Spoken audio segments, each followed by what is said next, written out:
To this day, it genuinely hurts my human body just to know that people are spending 3 hours on Indeed typing in entry-level positions, and the first listing that they find wants 5 years of Jedi mind training to fold t-shirts. Bro, I've been folding laundry since my mom yelled my government name in 5th grade. And unfortunately on LinkedIn, there is not a single section where can match socks fills in on a search bar. But apparently you need a resume longer than 1 piece runtime to bag sweaters at the mall. So if you ever had to upload your resume, retype your resume, then sacrifice a goat just to hit submit, all because unemployment has more side quests than GTA itself, I want you to know, I see you.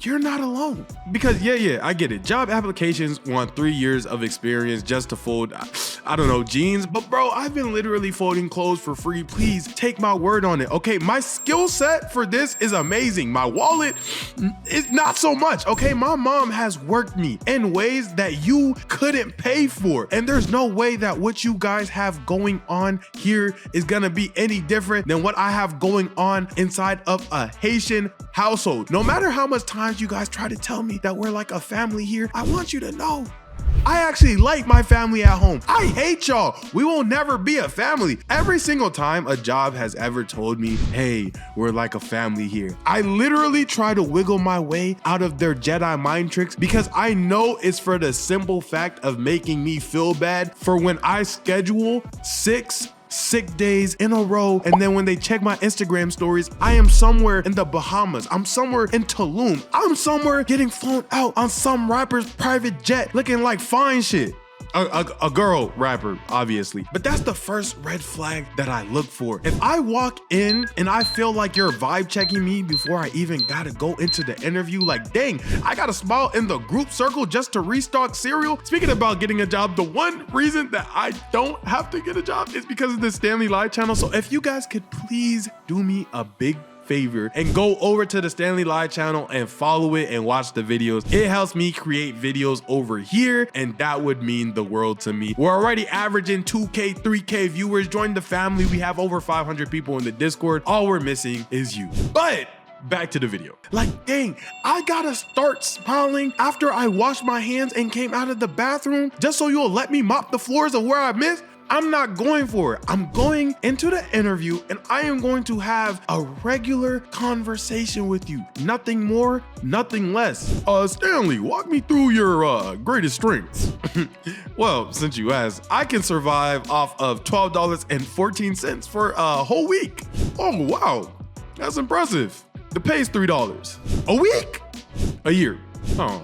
And it blows my mind every single time that they have the nerve to offer me the same payment plan that my ancestors were getting back on the island in Haiti eating driftwood for breakfast at a Starbucks cafe. And then in the same stroke, they'll tell me things like, oh yeah, you must be comfortable in fast-paced environments. I am not Usain Bolt. I am not I Show Speed. I am not Ashton.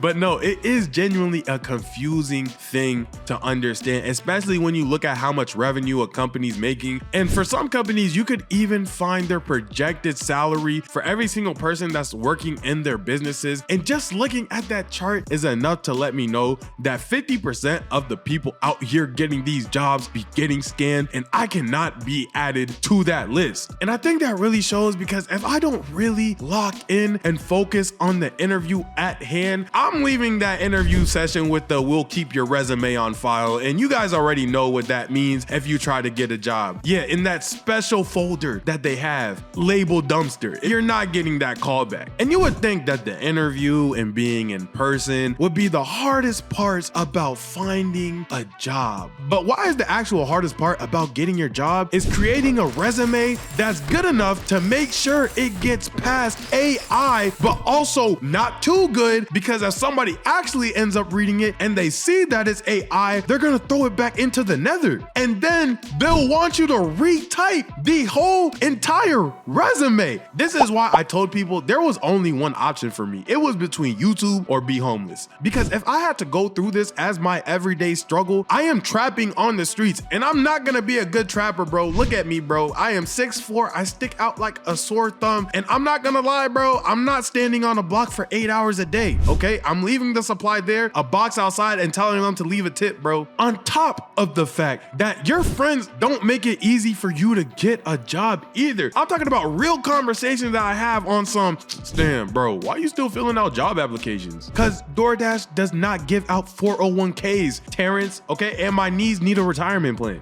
And you thought Indeed was your best shot? Look, bro, I'm gonna keep it very honest with you. My Achilles tendons are charging rent as we speak. Help me, help them, or stop talking to me. Because anything surrounding the topic of a job to the wrong homie just sounds like a waste of time. And although I know that you don't need money to survive because your parents are either rich or you either don't care about your parents' mental health, I'm from the trenches. I need this. At least that's how I think I feel. And then I'll actually go to the job. And then as soon as I start working and then I start looking at the pay and I'm looking and assessing the work and payment ratio, yeah, I'm already in the next interview. And they're gonna ask me too, like, oh, why did you leave your last job? I saw you were only there for 3 months. Because, Helen, I was broke there too. Like, next question. I don't know, maybe I'm an unemployed crash out, but I feel like these are all the same sentiments that everybody ends up going through whenever you have to search for a job, bro. And it gets worse as you go along. Like, the more I dig deep into why finding a job was one of the worst experiences of my life, the more I start realizing that people shouldn't have to be going through this. I might have to go outside and start gathering berries and hunting lions again, gang. Because every job wants you to be outgoing, flexible, bilingual, drug-free, reliable, and able to lift 75 pounds. Like, this joint sounds like the NFL Combine, gang. And last time I checked, bro, I do not have any pads on me. It's not that time of the month. And I do think that society corrected itself a little bit with stay-at-home jobs, but we kind of already seen how that one went. Recruiters talking about can you hop on a Zoom call at 8 a.m. tomorrow? Absolutely.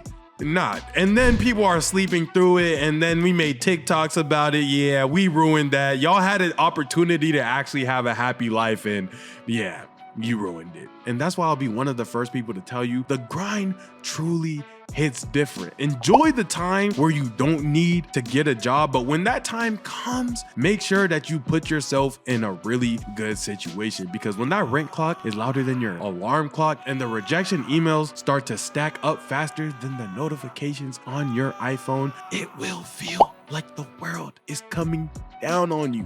I promise. But hear me out. You're not lazy, you're not crazy, and you're definitely not alone. Half of these dream jobs invented these requirements that the people who are actually working at the job don't even have. That doesn't make you any less qualified. It makes their bar imaginary. So keep your head up, polish that same resume up for the 100th, 1000th, millionth time. Grab water and hit the apply button one more.